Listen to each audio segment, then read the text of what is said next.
warahmatullahi wabarakatuh. Selamat sore untuk seluruh pemirsa Jack TV dimanapun Anda berada. Senang sekali akhirnya saya Rigi Yordani dan saya Solina Lumbantoruan. Dan kita berdua hadir kembali di layar kaca Anda pastinya dalam program yang sangat menginspirasi dan memotivasi. Apalagi kalau bukan Pesona Bahasa Salam Literasi. Nah, kali ini di Rumah Bahasa kita akan bahas apa? Tentunya pemirsa Jack TV penasaran. Yes. Kira-kira kalau Ari sendiri suka nulis nggak status gitu di media sosial, suka nggak? Kalau nulis di status media kan nggak begitu suka.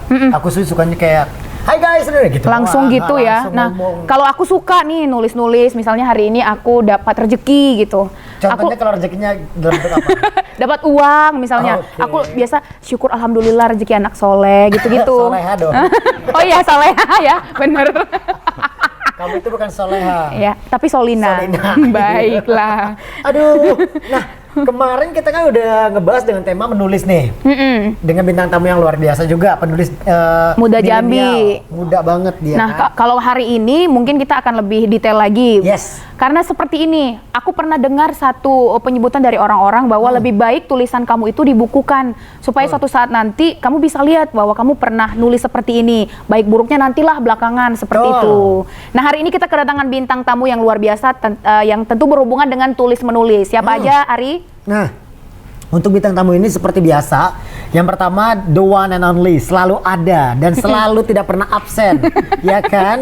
Saya nggak tahu hari ini beliau makan siang apakah masih dengan ikan atau udah berubah dengan seafoodnya. Iya, mungkin bersama istri makan siangnya, ya.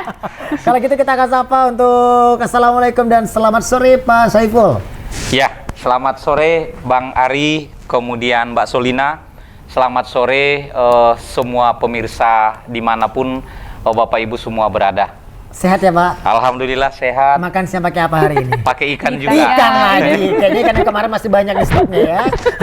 Belanja sekali seminggu, Ari, ya ampun. Oke, baik. Bapak, terima kasih banyak untuk waktu dan juga menyempatkan hadir di studio 2 Jack TV. Kemudian narasumber kita selanjutnya ada Bang Fajrin Nurpasca Sarjana, enggak ya?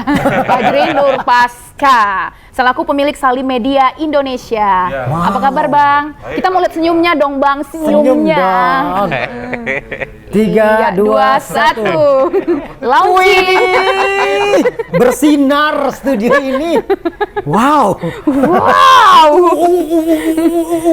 Oke, udah. Terus yang satu lagi yang nggak kalah ganteng juga, yang udah liatin kita juga dari tadi. Betul banget. Beliau ini merupakan peneliti Sloko Institute. Institute. Langsung saja Bang Jumardi Putra. Apa kabar Bang? Alhamdulillah sehat. Kita juga mau lihat senyum Abang dong. Iya, itu Bang, itu Bang. 3, 2.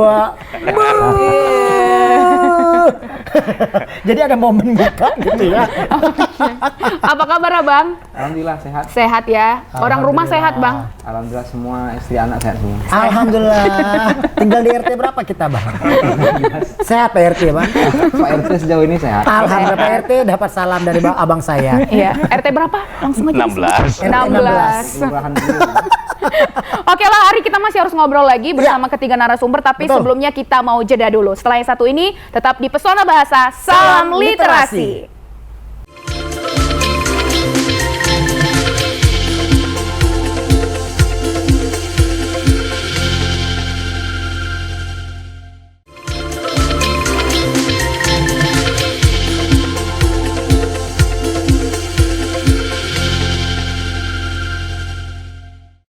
Oke, balik lagi dong bersama kita berdua di sini. Ada saya Rigi Yordani dan Saya Solina. kita masih ada di Pesona Bahasa Salam Literasi. Nah, kita mungkin mau tanya dulu tamu di Rumah Bahasa ini, kita mau persilakan Bang Fajrin sendiri untuk memperkenalkan dirinya ke pemirsa Jack TV. Iya. Oh iya. Bismillahirrahmanirrahim. Assalamualaikum warahmatullahi wabarakatuh. Waalaikumsalam warahmatullahi Ya, apa wabarakatuh. kabar Sehat. Baik. semuanya? Sehat. Alhamdulillah Kita, ya, sehat. alhamdulillah. Perkenalkan, saya Fajrin Nurpasca. Saya sekarang sebagai direktur dari Salim Media Indonesia, penerbit asli Jambi. Sehari-hari di penerbitan, sisanya banyak di komunitas ya, komunitas Iya. UMKM. Mungkin itu. Oke. Wih, Terlalu pendek ya. cukup sih. Ari, nungguin Sepertinya statusnya gitu. Soalnya ada teman saya sedang mencari, jadi dia selalu usaha. Apalagi dengar kata-kata direktur tadi kan, dia langsung coba tanyain. Siapa teman Anda? Apa? Oke, untuk Bang Fajri sendiri nih, sebagai tokoh muda yang pasti menggeluti bisnis di bidang percetakan nih, bagaimana sih perkembangan penerbitan karya buku penulis di Jambi ini seperti apa? Oh iya. Pertama kalau penerbitan ya. Jadi kalau di Jambi itu sendiri sebenarnya penerbit tuh banyak ya. Oh. Kalau penerbit itu lumayan banyak, mungkin bisa puluhan mungkin. Tetapi yang terdaftar sebagai anggota IKAPI itu Ikatan Penerbit Indonesia itu sekitar hanya 3, baru 3 sampai saat ini. Sejauh ini dari IKAPI ya, Ikatan Penerbit Indonesia. Penerbit Indonesia. Masalahnya di luar, di Sumatera itu provinsi sekitar itu belasan sudah. Di Jawa lebih ini lagi, di Jakarta tuh mungkin 300-an kalau nggak salah. Wow, jadi kita di Jambi ini hanya seberapa persen doang ya? Iya, Termasuk masih salah sangat satu kecil. provinsi yang rendah. Kecil banget, Iya. cuma 3, sedangkan di sana sampai dengan ratusan. Betul. Oke. Tapi itu belum tentu menggambarkan penulis Jambi Penulisnya. sedikit. Penulis Jambi Oh. banyak juga. Gitu. Cuma selama ini mungkin banyak menerbitkan buku tuh di luar Jambi. Nah, kami hadir di sini Salim Media Indonesia, nama penerbitnya, jadi berusaha memfasilitasi penulis Jambi, memudahkan lah gitu, biar menerbitkannya tidak harus jauh-jauh, di Jambi juga sudah ada. Iya. Jadi sampai dengan saat ini yang sudah kami terbitkan itu sekitar 250-an judul buku, dan 90% itu dari Jambi. Iya. Oh iya. Kalau saingan bisnis ini kira-kira seperti apa Bang di Jambi? Saingan bisnis Penerbitan? penerbit? Iya. Nah kalau penerbitan karena pemainnya belum banyak, jadi ya lumayan masih ini apa samudra biru kalau istilah orang blue ocean gitu ya. Jadi belum banyak pesaing gitu kalau di Jambi. Tapi pesaing kami sebenarnya itu dari luar Jambi. Dari luar Jambi. Nasional sebenarnya itu saingannya seperti itu. Kalau kita bicara soal penulis mungkin Bang Arya, kalau penulis Jambi tadi dikatakan bahwa banyaknya penerbit di Jambi tentu tidak merepresentasikan jumlah penulis. Betul. Kalau jumlah penulis setiap tahunnya itu semakin bertambahnya seperti apa jumlahnya? Itu kami belum ada data yang memang itu ya, yang valid gitu ya penulis. Yang jelas kalau di kami aja udah ratusan itu. Kalau dari 250-an judul itu mungkin 150-an judul 150-an penulis ada itu. Belum dari kantor bahasa juga pernah buat database penulis kalau nggak salah. Iya. Jadi Jambi termasuk juga penulis cilik kemarin kan. Jadi memang di Jambi itu ada potensial gitu. Cuman lagi Berpotensi lah ya. gimana cara menjaga suhu biar semangat nulis terus lagi. Oke Bang, ada nggak sih penulis Jambi tapi cetaknya di luar Jambi? Oh ada. Oh ada? Ada. Dan itu diperbolehkan? Boleh, nggak masalah, itu kan bebas. Oh, soalnya tadi Terserah. kan Abang pernah ada sedikit menyinggung ada beberapa penulis Jambi yang mencetaknya ada di Betul. luar gitu. Betul, Jadi betul. kita tidak bisa memastikan ada berapakah jumlah penulis yang ada di Betul. kota Tidak bisa Jambi. dipastikan. Jadi memang karena selama ini banyak di luar Jambi lah, makanya kami coba hadir di Jambi gitu. Oke, Abang Jadi tahu sebelumnya nggak? kan percetakan umum. Oke. Nah setelah itu 2014 ada beberapa teman yang sarankan ini alangkah baiknya kamu juga buat penerbit karena di Jambi belum banyak penerbitnya gitu. Oke Bang, tahu nggak sih kira-kira apa ya yang menjadi landasan atau alasan mereka tidak mau mencetak di daerah sendiri, melainkan dia percayanya keluar Keluar, gitu ya. loh. Sebagai pebisnis Iya. tentunya Abang tahu tentang Pasti hal tahu ini. dong ada Iya. pas apa ya aja menjadi landasan Betul. dasar alasan mereka untuk tidak mencetak di Iya. sini. Kalau kami lebih introspeksi sih. Oke. Kami lebih introspeksi. Memang kesulitannya di Jambi itu pertama kita masalah bahan baku.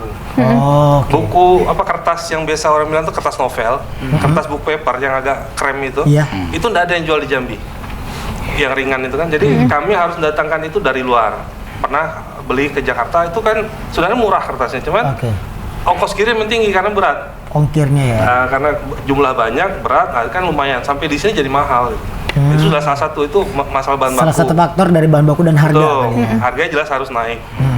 Kedua, masalahnya kepercayaan lagi.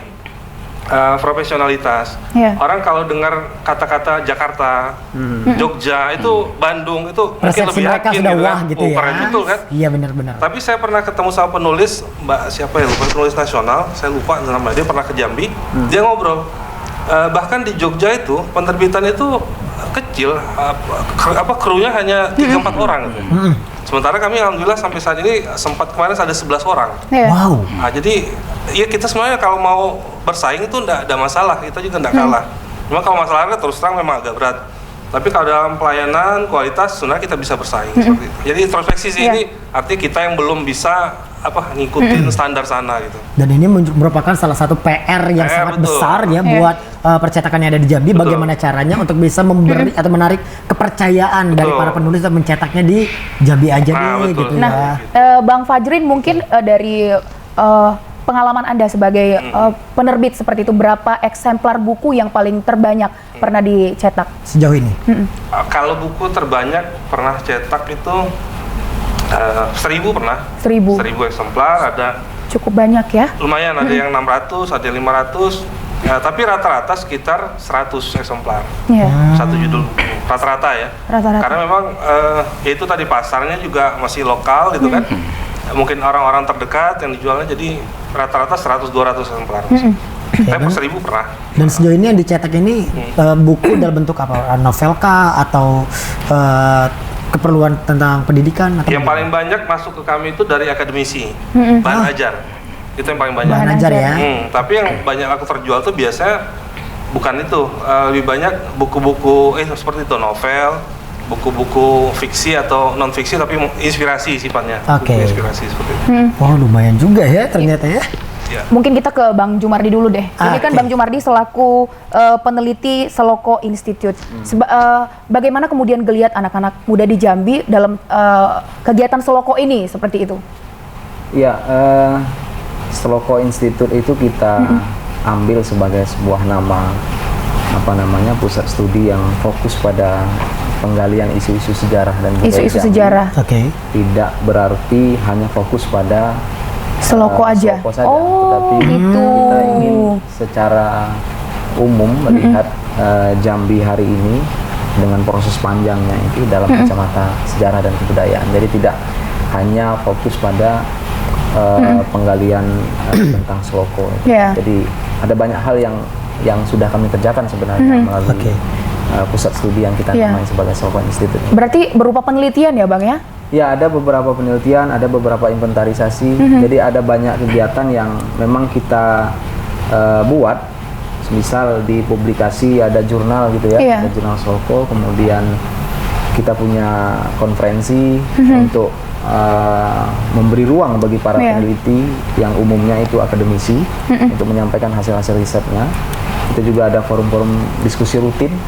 Kami juga pernah bekerja sama dengan kantor bahasa Oke. berkaitan dengan aksara kuno ya.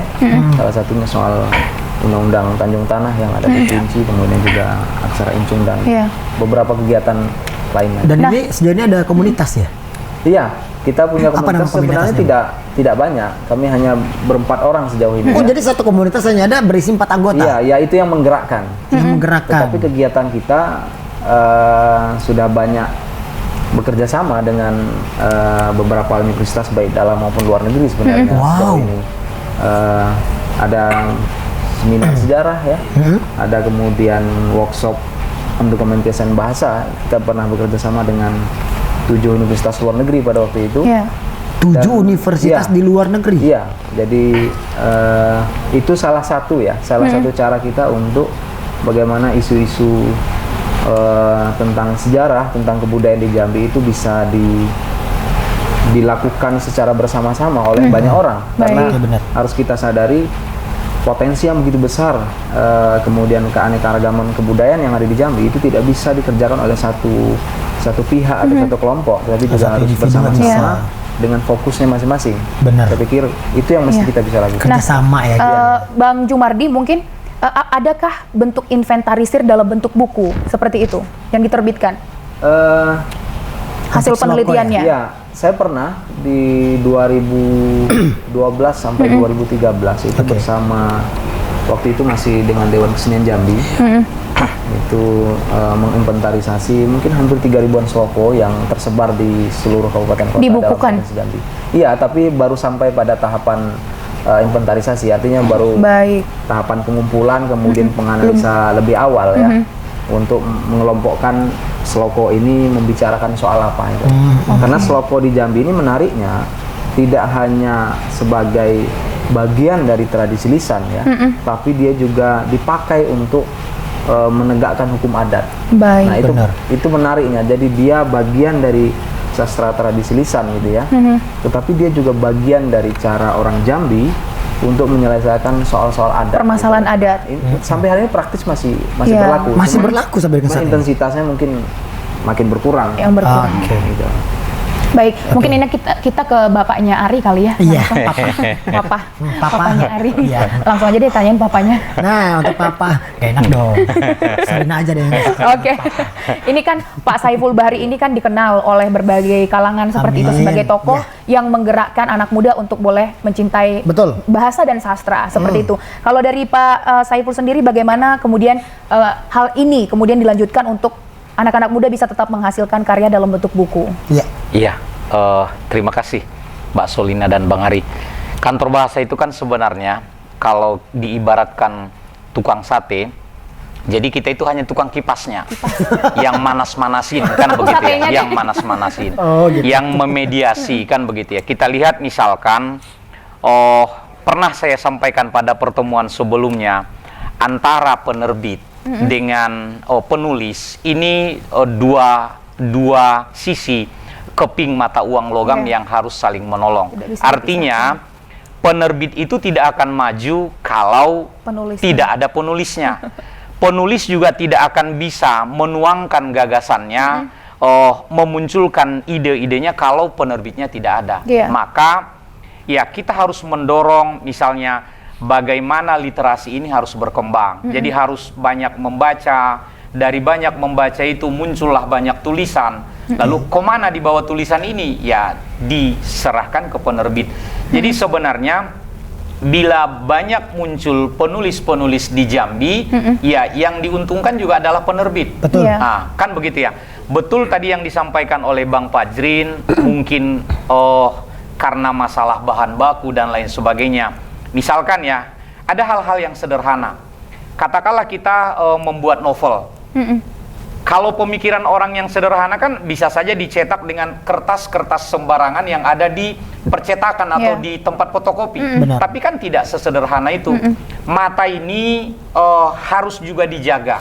Maka kertasnya itu harus tertentu yang dia tidak mengilap dan Iya. sebagainya. Sehingga mata tidak cepat jenuh dalam hal membaca. Maka tadi ada kertas khusus, kata Bang Fajrin. Walaupun kadang kalau secara tampilan kita melihat lebih bagus yang putih itu kalau secara tampilan. Tapi ada aturan ya di perbukuan bahwa sebenarnya kertasnya itu juga harus dipilih. Bahkan untuk anak-anak itu tertentu, misalnya jenis ukuran hurufnya juga harus tertentu. Yeah. Jadi tidak sembarangan, kalaupun kita misalnya punya gagasan untuk menulis, lalu bisa sembarangan saja kita tuliskan atau kita terbitkan. Jadi ada banyak aturan yang terkait dengan perbukuan ini. Nah, inilah yang kita sebenarnya ingin merangkul semuanya. Yeah. Ada misalnya seperti Bang Jumardi di Seloko Institute, ini kita harus, ya pokoknya kami memediasi, memfasilitasi, ngajak-ngajak, ayo Bang kita diskusi tentang ini, apa yang mau kita buat. Karena kita tadi ke filosofi awalnya ya tukang kipas-kipasnya saja. Nanti kalau udah marah, udah bara ya Kita tinggalin. Kita tinggalin. Berarti kan Tergantung sudah mereka berhasil. memasarkannya. Iya, Oke. begitu Nah, sebenarnya. Kemarin kan ada penulis Jambi nih yang berbakat, ada Rahma ya kemarin kan bintang tamu kita. Selain Rahma kira-kira ada lagi nggak Pak yang masih eksis di dunia penulisan? Sebenarnya banyak. Nanti data itu bisa kita, tidak usah jauh-jauh, kita tanya saja ke Bang Fajrin, Iya. bahwa selain Rahma misalnya ada juga penulis-penulis yang lain. Lalu terkait dengan pertanyaan Bang Ari tadi, ada juga sebenarnya dia menerbitkan buku itu bukan di Jambi. Karena tadi pertimbangan harga, Iya. Nah, harga salah satu dan Rahma lain kemarin kan sebagainya. dia Karena kan menerbitnya bukan dari mungkin Jambi. dia merasa kalau harganya bersaing dan lain sebagainya. Jadi dia memilih menerbitkannya di luar Jambi. Kami pun pernah dahulu menggandeng penerbit justru jauh dari Yogyakarta. Mengapa? Karena memang ya prinsipnya kalau di kementerian itu kan mengeluarkan biaya sekecil-kecilnya Mendapatkan dengan hasil keuntungan. cetakan yang sebanyak-banyaknya. Ya memang seperti itu. Jadi harus prinsip ekonomi. Prinsip ekonominya kental banget di sini ya, Pak, ya. Kalau di penganggaran namanya efisiensi kan begitu ya. Nah sekarang Pak Fajrin langsung berpikir gimana caranya untuk menurunkan harga. Enggak, saya ini ada juga ininya, ada juga ketentuan bagi kami Oke. bahwa dari Dijen Anggaran itu kita memang tetap ada kelonggaran, walaupun agak mahal, harus memberdayakan ekonomi di daerah. Cakep. Memang ada aturan itu. Walaupun lebih mahal ya. Kalau nggak, kapan hidupnya yang di daerah itu? Kan begitu. Iya, memang ada. Alhamdulillah. Ini udah kayak ada angin-angin Oke. surga gitu ya. Nah. Udah alhamdulillah. Nah, pemirsa, ini kan kita di tengah gempuran digitalisasi. Namun Yes. kita harus bahas ini nanti ke Bang Fajrin lagi. Tapi setelah jeda pariwara berikut ini, Tetaplah bersama kami di Pesona Pesona Bahasa. Bahasa, Salam Salam Literasi. Literasi.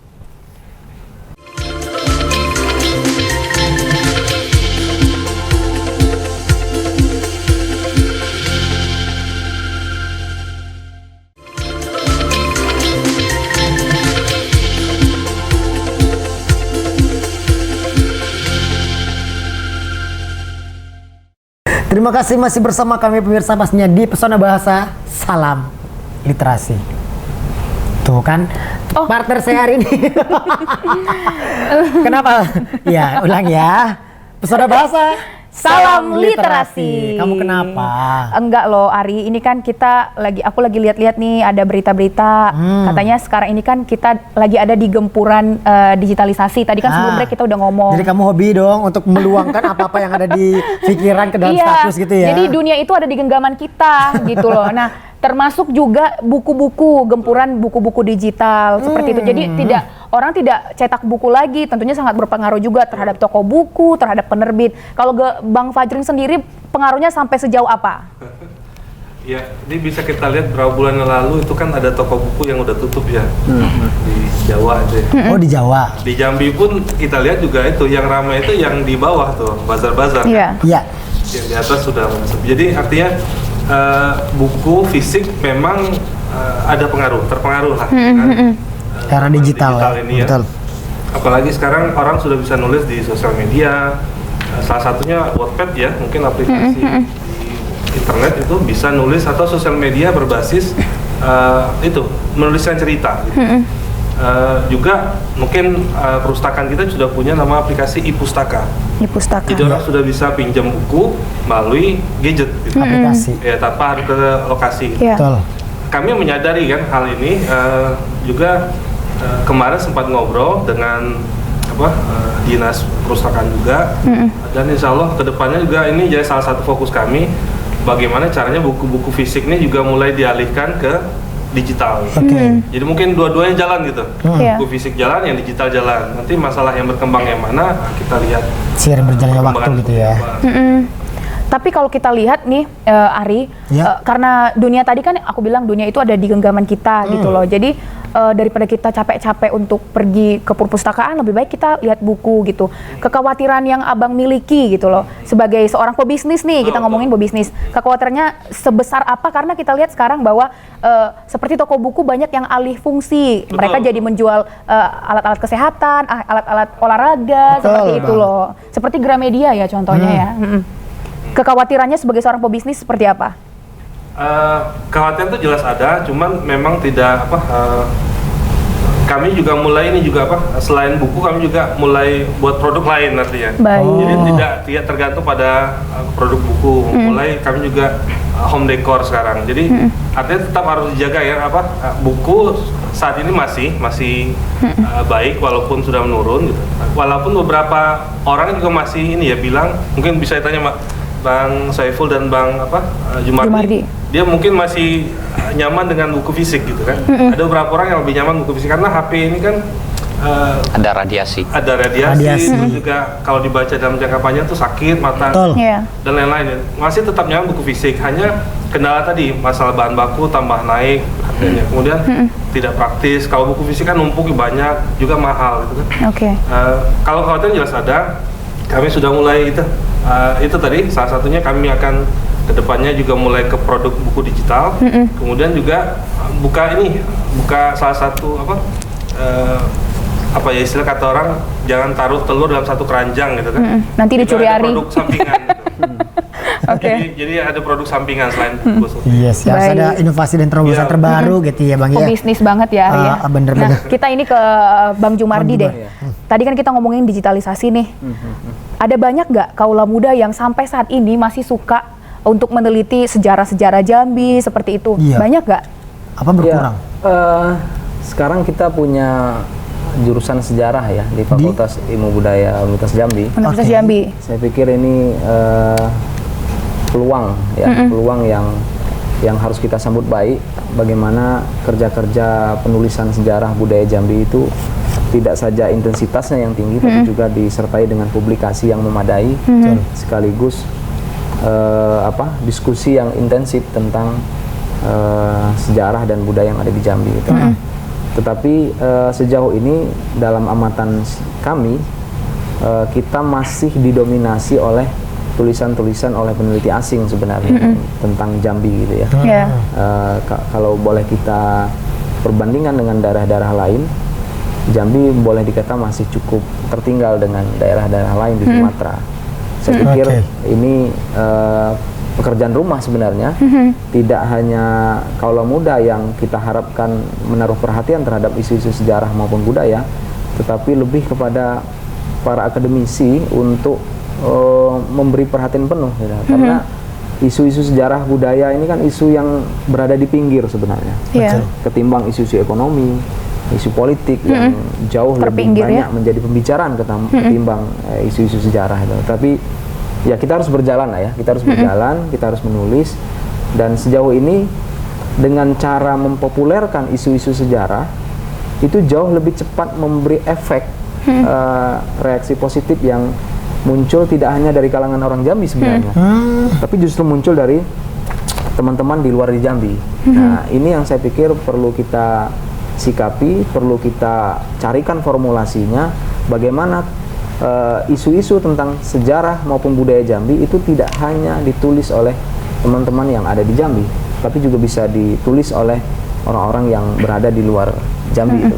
Saya kira menulis populer tentang isu sejarah maupun budaya itu jauh lebih cepat ketimbang, sekalipun itu penting ya, soal jurnal dan lain sebagainya itu cukup penting, tetapi itu juga punya segmennya tersendiri. Tetapi bagaimana isu sejarah, isu budaya yang berada di pinggir ini kita tarik ke tengah, ya, sehingga dia menjadi pembicaraan semua kita, lalu kita bisa melakukan banyak hal, dan kita bisa mendapatkan produk yang cukup banyak tentang sejarah dan budaya. Dan saya sampai hari ini sedikit banyak juga berupaya untuk menjadi bagian dari orang yang menulis isu-isu sejarah, isu-isu budaya secara populer. Dan dalam pengalaman sejauh ini itu jauh lebih cepat mendapatkan sambutan untuk menjadi pijakan awal bagi mereka yang ada di kampus untuk menindaklanjutinya ke dalam riset-riset yang lebih serius. Nah, cukup banyak teman-teman di Unja, di IEN, di kampus swasta yang lain yang ada di Jambi kemudian mengontak saya dan beberapa kawan-kawan yang lainnya untuk menindaklanjuti tulisan itu ke dalam riset-riset yang lebih serius, dalam bentuk tesis, disertasi, dan saya kira pola demikian bisa kita pakai untuk menggerakkan, untuk menggairahkan penulisan-penulisan sejarah budaya tentang Jambi. Saya kira itu. Nah, Bang, kalau misalnya kembali ke pembahasan awal tadi di era digital nih, teman-teman dari Seloko Institute ini ada nggak sih gagasan atau ide untuk bisa dimasukkan ke dalam jaringan internet itu agar dapat di searching melalui sosial media? Sebenarnya sejak 6 tahun yang lalu kami sudah mengumpulkan ribuan naskah tentang Jambi sebenarnya. Itu bisa diakses secara terbuka. Sudah bisa. Teman-teman bisa buka di Jambi Studies ya. Itu, Jambi Studies. Ya, itu cukup banyak naskah-naskah atau hasil-hasil riset, baik itu yang datang dari personal maupun dari kelembagaan tentang Jambi, itu ribuan. Dan umumnya itu berbahasa Inggris, berbahasa Belanda, berbahasa Prancis, dan memang sangat sedikit ditulis dalam bahasa Indonesia. Nah, ini problem kita ini. Miris sekali kalau begitu ya. Program transliterasi ya mungkin. Jadi itu perlu ditopang oleh pemerintah daerah. Harusnya begitu. Jadi ini patut disayangkan agar ya, Bang ya. aksesibilitas warga terhadap sumber naskah yang berbahasa asing itu bisa dengan cepat diakses oleh masyarakat yang mungkin punya keterbatasan berbahasa mungkin. Iya sih. Bang Jumardi, sejauh ini ada nggak sih semacam permintaan kepada pemerintah untuk supaya Seloko Institute ini diperhatikan seperti itu? Usaha kita sejauh ini ada nggak sih seperti itu loh? Karena ini kan rumah bahasa, ini rumah bahasa tempat kita keluh kesah kita semuanya. Kita luangkan di sini. Kita tuangkan di sini. Mana tahu ada solusi. Mana tahu hilang. Kita hilang. Kalau nggak ada solusi, Solina ada. Iya, kalau minta secara khusus tidak pernah ya, tidak Iya. pernah, karena prinsip kami bekerja juga karena itu juga bagian dari kecintaan beberapa personal terhadap isu-isu sejarah budaya, ya kita jalan saja. Oke. Tetapi yang namanya otokritik sampai hari ini terus kita sampaikan bahwa minimnya studi Jambi, banyaknya tulisan Jambi didominasi oleh peneliti asing, itu sudah cukup menjadi alasan pemerintah daerah untuk menunjukkan keberpihakannya. Betul. Melalui Dinas Perpustakaan Arsip kami sampaikan. Iya. Ya saya kira tinggal political will dari pemerintah daerah. Begitu juga kantor bahasa karena dia langsung terhubung yang pusat. Kena kan papa kan? Nah, sejauh ini kantor bahasa sudah cukup sudah cukup menjadi lembaga yang memberi ruang bagi Memfasilitasi teman-teman. gitu ya. Tinggal ini soal bentuk kegiatan saja. Pak denger ya misal Pak. karya-karya yang berbahasa asing Iya. kemudian diterjemahkan ke bahasa Indonesia, atau sebaliknya karya-karya yang ditulis oleh penulis lokal Bisa maupun diterjemahkan. karya-karya yang sifatnya itu cerita rakyat. Saya lihat ada ya sebagian yang sudah dilakukan oleh kantor bahasa untuk menulis ke dalam bahasa Inggris sehingga Bahasa asing, jauh ya. lebih cepat diakses oleh teman-teman di luar gitu. Iya benar. Ya, itu saya kira. Wah ini menjadi salah satu PR ya untuk Betul. kantor bahasa ya. Saya termenung loh nih Ari dari Kenapa? tadi. Karena saya pikir acara ini bisa menginisiasi pihak-pihak seperti ini Oke. untuk boleh bekerja sama untuk menghasilkan sebuah buku fisik tentunya seperti Oke. itu. Nah, supaya buku fisik ini suatu saat nanti bisa menjadi cerita bagi setiap Betul. kita. Karena sejarah itu meskipun lampau tidak bisa dilupakan tentunya. Nah itu dia, apapun itu kalau sejarah nih Kak, untuk kaum milenial dan juga kaum muda yang ada di rumah dan dimanapun kalian berada, kalian tidak bisa mengenal seperti apakah daerah yang kalian tempati saat ini kalau kalian tidak mengenal bagaimana sejarahnya. Iya. Iya kan? Ya, kalau di kampung saya nih Pak Saipul ya, karena Di mana kampungmu? kampungku jauh. Di mana? Aku di Sumatera Utara, di salah satu kabupaten Butetnya yang ini, Pak. jauh banget ke Jambi. Dan aku cinta Jambi loh. Oh iya. Tepuk tangan dong. Oh. Prok, prok, prok, prok, prok. Kalau aku cinta istri saya. Nah, Oke. tadi aku mau ngomong apa lagi? Lupa kan? Aneh ya. Di daerah aku, sepertinya pemerintah itu bisa melihat bahwa minat baca orang-orang itu sangat menurun seperti itu. Jadi untuk setiap pahlawan-pahlawan, misalnya Pak Saipul itu, mereka dibuat dalam bentuk patung atau tugu atau monumen. Nah, di situ dituliskan tentang sejarah, misalnya ini tokoh ini sejarahnya seperti ini, seperti itu. Kalau misalnya Pak Saipul, hal tersebut bisa nggak sih disampaikan ke pemerintah untuk melakukan hal yang sama? Iya, terima kasih Mbak Solina. Pada prinsipnya kan bisa ya, itu bukan hanya di Sumatera Utara sebenarnya, di Makassar gitu ya. Iya.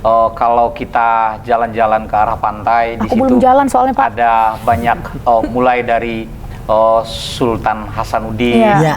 kemudian siapa bang yang tokoh Makassar satu lagi tuh, yang Yang pegang parang ya, Pak? enggak, yang Makassar, yang enggak, jangan yang Hasanuddinnya, yang Hasanuddin. Aruf Palangka. Aruf Palangka. Arpalaka. Itu dia ada patungnya dibuat di sebuah di pinggir pantai yang strategis, lalu ya itu dibuat di sana sejarahnya. Jadi misalnya pengunjung bisa misalnya lahir di mana dia, tahun berapa, kemudian bagaimana kiprahnya dan sebagainya. Jadi bukan hanya Hasanuddin, tapi yang jauh yang lebih awal dari atau yang sebelum itu juga dibuatkan seperti itu. Itu kan sebenarnya ibaratnya taman pintar ya bagi Iya. anak-anak yang ingin belajar. Belajar bisa sejarah ya, saja. Pak, ya? Jadi katakanlah kalau di depan kantor gubernur ada patungnya Sultan Taha kan, bisa Iya. saja dibuat di sana Iya. semacam narasi yang terkait dengan Sultan Taha. kesejarahan beliau ya Iya. Sultan Taha. Bisa seperti itu. Nah, itu cukup menarik sebenarnya Pak Saipul ya. Dan coba dibilang sama papanya supaya ini diberitahu, karena kan langsung berhubungan ke kementerian katanya tadi. Pak. Tolonglah Pak. Ini ada sedikit saya mau tambahkan terkait dengan meskipun membelok sedikit, tapi membelok dengan pertanyaan yang sebelumnya ya. Iya. Tadi kan sudah kita dengar kekhawatiran dari Bang Fajrin terkait Iya. dengan digitalisasi ya. Betul.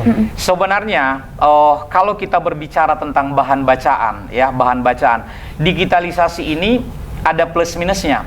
Plusnya di mana ketika tadi Bang Jumardi bercerita naskah-naskah yang lama itu yang sebenarnya kertasnya, bahannya sudah sulit untuk ini, tapi kalau itu didigitalisasi malah bisa dibaca oleh anak cucu kita, Iya. dan itu tidak akan rusak. Betul, Karena kan dia digitalisasi. digital ke ya. Iya. Sampai kapan nggak akan hilang. Sebaliknya, kalau ke arah kiri saya, pebisnis kan begitu ya, Ah. atau yang ada Sedih kaitannya juga. dengan bahan bacaan, digitalisasi ini bisa menjadi ancaman kalau katakanlah selama ini kan kita berbicara dengan buku-buku yang konvensional. Iya. Jadi ibarat, mungkin dulu masih ingat ya, kita kalau ada lagu-lagu yang terkenal dan lain sebagainya, secepatnya kita ke toko kaset untuk membeli kaset tersebut. Betul. Kan dulu toko kaset masih ada di mana-mana. Iya. Sekarang kan nggak ada lagi tuh kan?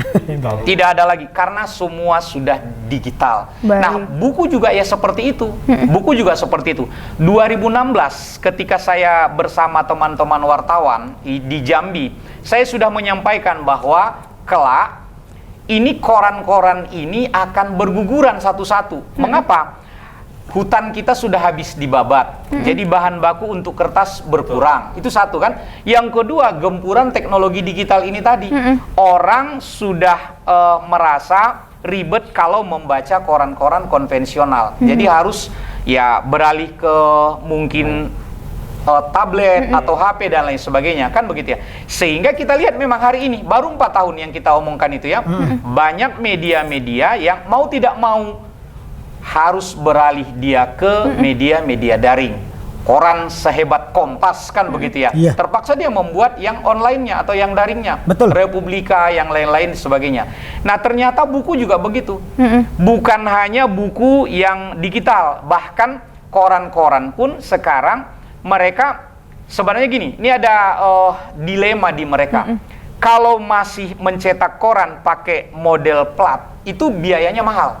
Tapi pakai PDF, ini nanti akan, ini akan bisa dibagi-bagi kemana, mengurangi pelanggan mereka. Tapi memang pada prinsipnya, kalau dia koran-koran hebat, dia tidak tergantung pada jumlah pelanggan, tapi dia mengambil uang dari orang-orang yang memasang iklan di sana. Makanya kalau Kompas misalnya atau koran-koran besar lain, dia tidak terlalu tergantung dengan harga penjualan kertas itu, karena dia sudah hidup dari orang-orang yang memasang iklan di sudah sana. tercover untuk semuanya. Iya, jadi ya ini teknologi ini memang memaksa kita harus berubah. Dulu saya harus, Bang Jumardi juga harus keliling kemana-mana untuk rapat, sekarang nggak perlu lagi, kan hemat ya, cukup di depan laptop, webinar di mana-mana, Zoom itu nanti negara kan lebih hemat sebenarnya. Tapi Bang Jumardi nggak bisa lagi perjalanan dinas dia jadinya, ya itu sebenarnya ya teknologi. Ada plus minus juga ya Pak ya. Plusnya tidak repot untuk pergi ke sana, melainkan duduk aja di rumah bisa kumpul sama keluarga. Tapi minusnya nggak bisa refresh dan jalan-jalan gitu ya. Dan pemirsa, di Rumah Bahasa hari ini kita ngomongin bisnis ya. Akhirnya kita ngomongin bisnis. Makanya kita harus break dulu. Tetap di Pesona Bahasa, salam literasi.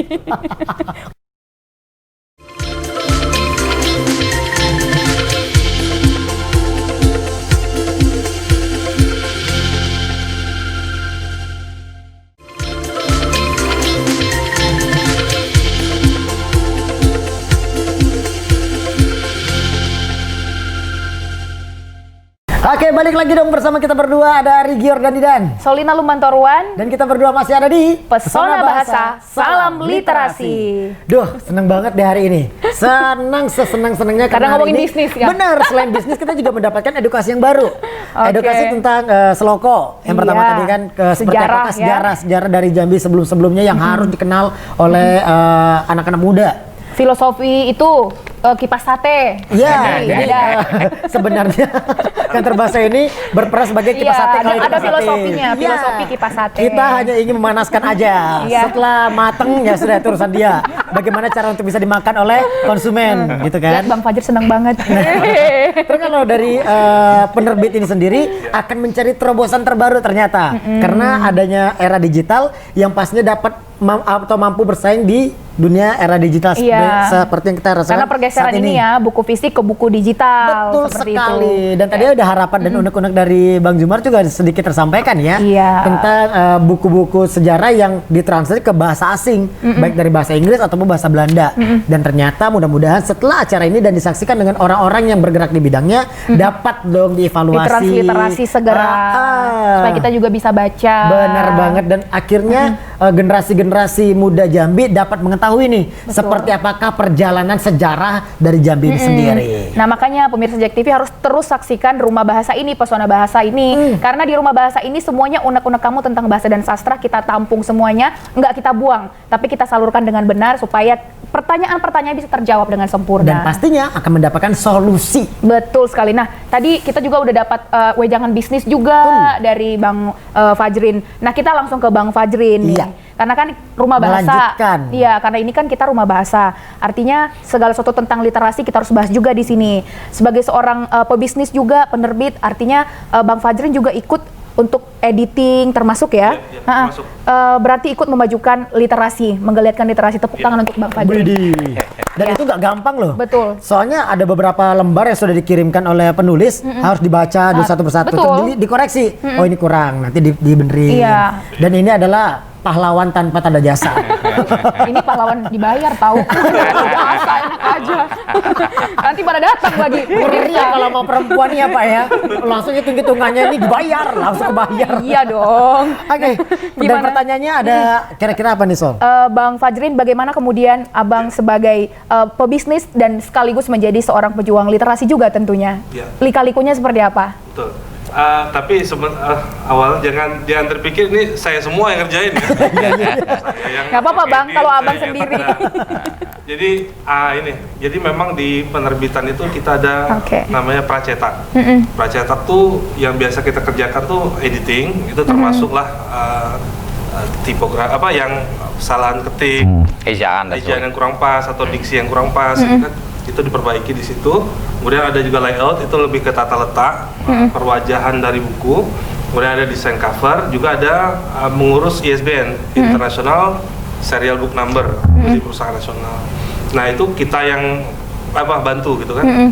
Tapi untuk editing itu kita sendiri kan banyak, buku itu kan genre banyak sekali, dan tentu kita tidak bisa semuanya kita pegang. Artinya kita juga bekerja sama teman-teman penulis untuk editing. Bisa kita freelance sifatnya, yang memang kita tidak ada tenaganya, kita freelance teman-teman. Juga kita membangun komunitas, namanya Komunitas Berani Menulis. Ini sudah ada 2 periode. Jadi yaitu tadi kata Bang Saiful, jadi penerbit kalau nggak ada penulisnya nggak bisa jalan gitu kan. Betul. Nah, kita untuk jaga suhu agar anak muda ini semangat nulis, itu kita bangun Komunitas Berani Menulis. Karena banyak penulis muda itu nyimpen naskah, gitu. Naskah udah ditulis, disimpan. Nggak berani publis gitu kan, nggak berani diterbitkan. Kita bangun ini, makanya kami namanya Berani Menulis. Jadi tulisnya dulu gitu, publikasikan. Kalau jelek ya sudah pasti kan, namanya baru terbitkan, jelek sudah pasti kan. Nanti biarlah keluar dulu, nanti dikritisi gitu. Oh ini harus perbaiki. Kami juga mengadakan pelatihan biasanya. Kita ngundang penulis-penulis yang senior. Dia juga membina adik-adik ini gitu kan. Jadi ada yang kurang pas, diperbaiki, yang kurang bagus diajarin seperti itu.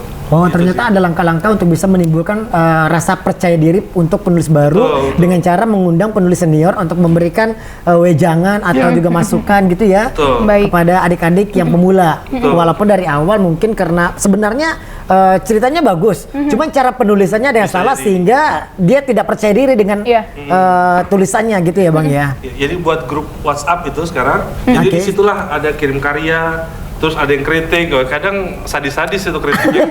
Tapi itu bagus untuk bangun. Untuk membangun. Jadi bisa karya berikutnya bisa lebih baik lagi. Jadi sejauh ini untuk anggotanya udah berapa banyak untuk grup WhatsApp? Itu saya nggak tahu pasti, ratusan juga itu. Ratusan juga, Iya, ternyata anggotanya banyak itu. juga ya. Lumayan. Banyak juga. Dan itu rata-rata penulis pemula semua. Terus pemula. Dan sebagian juga sudah mulai menerbitkan buku. Sebagian sudah Iya, menerbitkan betul. buku. Wow. Kalau sebagai pemilik penerbit, Bang Fajrin sendiri pernah nggak ada dapat pelatihan untuk penulisan yang baik dan benar seperti itu? Nah ini pertanyaan bagus nih.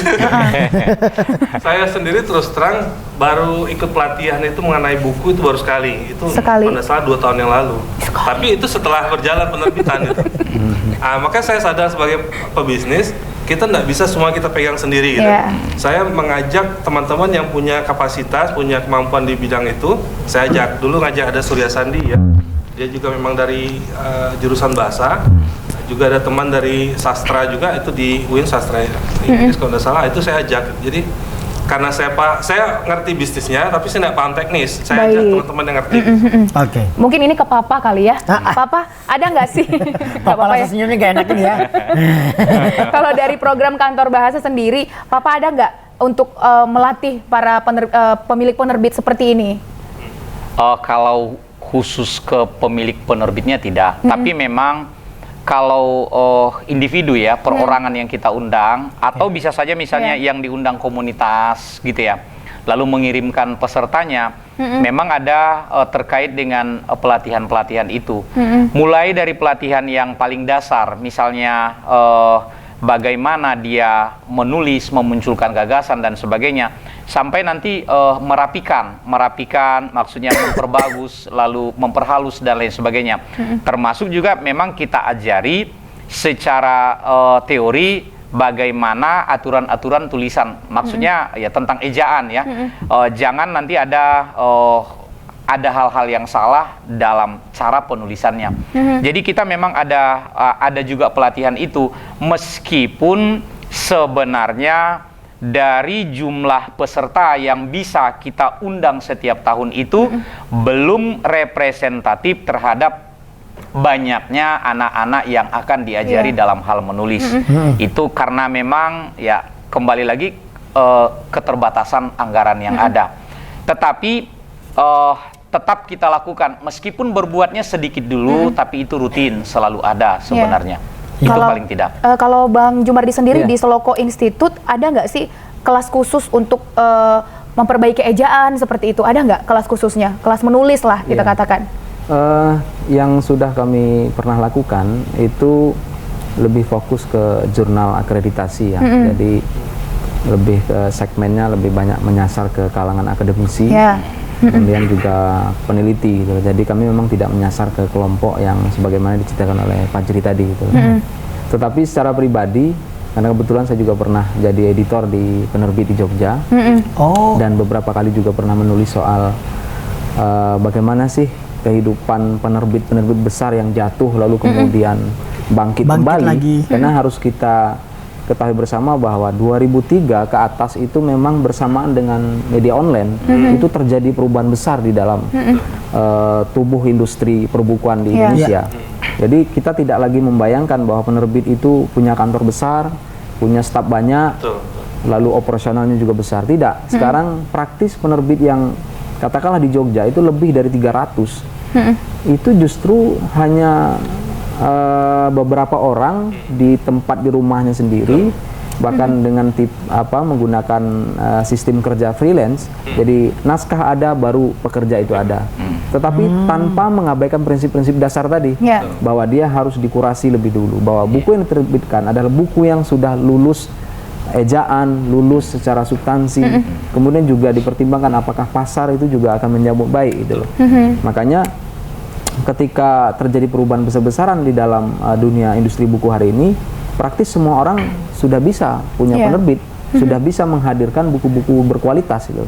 Saya justru punya perhatian hari ini ketika digitalisasi itu sudah menjadi bahasa umum kita hari ini, maka pertanyaan besarnya adalah apakah kita bisa menjamin tradisi kualitas yang dulu pernah itu menjadi pijakan dasar bagi setiap penerbit. Nah, ini yang menjadi problem kita. Jadi di tengah mudahnya orang memberi komentar, di tengah mudahnya orang kemudian menanggapi semua hal melalui medsos hari ini, justru kita bertanya sejauh mana kita bisa menggaransi apakah komentar itu didahului dengan studi yang memadai, didahului dengan check and recheck yang cukup bisa dijamin kebenaran informasinya. Jadi kalau saya sebenarnya PR kita hari ini di dalam persoalan kepenulisan tidak hanya penerbit, tapi juga bagaimana menciptakan iklim iklim kepenulisan yang berpijak pada banyak membaca buku, diskusi yang intensif, sehingga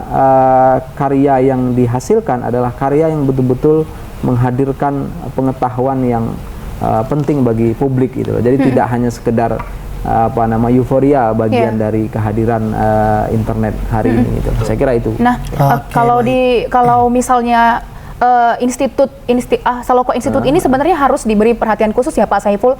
Mengapa saya katakan demikian? Karena seperti ini, bukan tidak mungkin bahwa para sejarawan ini dalam penelitiannya, dalam bukunya itu akhirnya melahirkan kosakata yang baru yang nantinya akan diserap ke bahasa Indonesia seperti itu. Mungkin nanti Pak Saiful bisa nggak sih dari kantor bahasa itu membuat satu program atau satu kegiatan seperti itu untuk membina orang-orang yang ada di Seloko Institut seperti itu. Iya, baik. Terima kasih Mbak Solina dan Bang Ari. Sedikit menyambung yang disampaikan oleh Bang Ari tadi ya, Bang Jumardi tadi ya. 2007, antara 2007 dengan 2008, saya pernah, karena ketika itu masih kuliah di Jogja, saya ingin mengisi waktu luang saya. Jadi saya mengirimkan sebuah lamaran freelance tadi ke sebuah penerbit di Jogja, dan ketika itu saya diundang datang ke situ.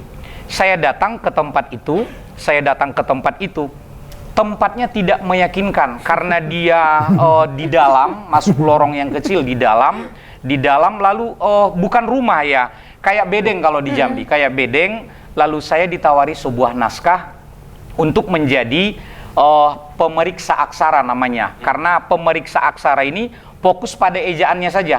Beda dengan editor itu nanti dia bisa mengubah kata dan lain sebagainya, substansi ya. Kalau pemeriksa aksara sesuai dengan disiplin ilmu saya ya pokoknya tanda baca, titik koma, huruf kapital, dan itu aja yang mau ini. Nah, tetapi karena saya tidak terlalu meyakinkan, tidak terlalu kurang yakin dengan tampilan penerbitnya itu, naskah itu saya katakan belum punya waktu untuk itu. Nah, ternyata ternyata belakangan novel itu menjadi sebuah novel yang terkenal. Judulnya Laskar Pelangi, diterbitkan oleh Bentang Pustaka Jogja. Bentang Pustaka ini dulunya sebenarnya penerbit yang kayak mati tadi, tapi diambil alih oleh Mizan Bandung. Nah, itu sebenarnya. Jadi diambil alih oleh Mizan, namanya tetap Bentang Pustaka. Tapi itu tadi dia di sebuah lorong di selatannya jalan yang ke arah Kaliurang itu, yaitu tadi. Nah, itu masuk sama Pak Saiful. Ya paling tidak pemeriksa aksaranya kan begitu ya, Jadi pemeriksa aksara di novel Laskar Pelangi adalah harusnya seandainya saya terima. Tetapi itulah kita jadi manusia, tidak boleh selalu mencari katakanlah dari materi, dari ini. Andai itu saya ambil, ya saya mungkin sudah tertulis nama saya jadi pemeriksa aksaranya. Berarti Anda kurang beruntung Pak, tapi tangan deh buat Pak Saiful. Itu sebagai contoh. Itu sih kalau kesimpulannya jangan menilai itu dari tampilan aja gitu ya Pak ya. Dan itu adalah salah satu rasa penyesalan atau bagaimana? Ya mungkin kalau menyesal sih tidak, tapi maksud saya ya karena ada pertimbangan-pertimbangan lain, masih sibuk dengan kuliah dan ada tawaran-tawaran yang lain, kita memilih yang lain. Nah, di samping itu, karena tadi pertanyaan ini juga kaitannya dengan kantor bahasa, menyambung yang disampaikan oleh Bang Jumardi tadi, yang terkait dengan kepenulisan, memang kita juga di kantor ada menyiapkan, kan di sana ada 7 orang penerjemah. Penerjemahnya itu penerjemah negara ya, penerjemah negara yang memang sudah diakui ininya. Mungkin ya. Boleh disebutkan namanya Pak? Nama-nama penerjemahnya. Betul. Ada Bang Lukman, ada Mbak Ilsa, dan lain-lainnya itu ada 7 orang di sana. Ada Nah, 7 orang. Sabtu kemarin mereka menjadi pembicara di webinarnya yang dilakukan oleh Duta Bahasa. Apa yang dibahas di situ? Tentang cerita rakyat yang mereka terjemahkan ke dalam bahasa Inggris. Jadi dia dua bahasa, ada bahasa Indonesianya, ada bahasa Inggrisnya. Tujuannya seperti yang disampaikan oleh Bang Jumardi tadi, agar cerita rakyat yang berasal dari Jambi itu dibaca juga oleh orang lain di luar Indonesia, kan begitu ya. Nah, sebenarnya sebaliknya juga kita ingin seperti itu. Naskah-naskah yang disampaikan oleh Bang Jumardi tadi bisa kita alih bahasakan ke dalam bahasa Indonesia, kan begitu sebenarnya. Mungkin entah kapan ya, suatu saat nanti di buku itu juga ada bahasa isyarat seperti berita-berita sekarang. Halu Pak, anak Bapak halu. Kita kan nggak tahu ya ke depan seperti apa dengan teknologi ya Pak ya. Kita nggak tahu, maksudnya buku ada digital yang maksud yang Ari. dieja. Yang dieja tapi pakai diraba gitu loh Pak. Kan tahu Oh, ada ya? braille. Iya, Braille kayak itu gitu bukan kan. bahasa isyarat, Ari. Itu kan namanya. biasanya tulisan-tulisan dibaca dengan orang-orang yang berkebutuhan khusus gitu ya Pak ya. Nah itu maksudnya. Oh, tapi itu Pasti bukan nanti bahasa suatu saat isyarat pasti ya Pak akan Saiful ada, ya? gitu Pak ya. Oke. Nah kalau di TV itu bisa dikatakan dengan bahasa isyarat, tapi kalau di buku itu tulisan tulisan braille. braille namanya Pak. Itu ilmu baru Nama berarti apa Ari ya. Suatu saat Oke. nanti mungkin ada ya. Ini Oke. sedikit sebelum kita closing, iya, kita sebelum ambil kita kesimpulan closing aja deh. dari Bang Fajri mungkin Fajri. Bang Fajri boleh. Tentang bagaimana penulis ini supaya tetap semangat dalam Ya. menulis. Oh, penulis generasi muda. Generasi muda yang Pemula saya juga udah boleh. mulai lagi. Nah, jadi gini. Jadi masukan atau saran saya kepada penulis tetaplah menulis karena yang bermasalah itu di medianya sekarang nih. Jadi media bisa berubah, zaman bisa berubah. Dulu buku cetak, sekarang buku digital gitu. Artinya tetap dibutuhkan. Tulisan atau konten itu tetap dibutuhkan. Iya. Kapanpun itu tetap bukan. By media nanti mau jadi buku fisik, buku digital, atau jadi video, atau bisa jadi audio gitu kan. Itu terserah.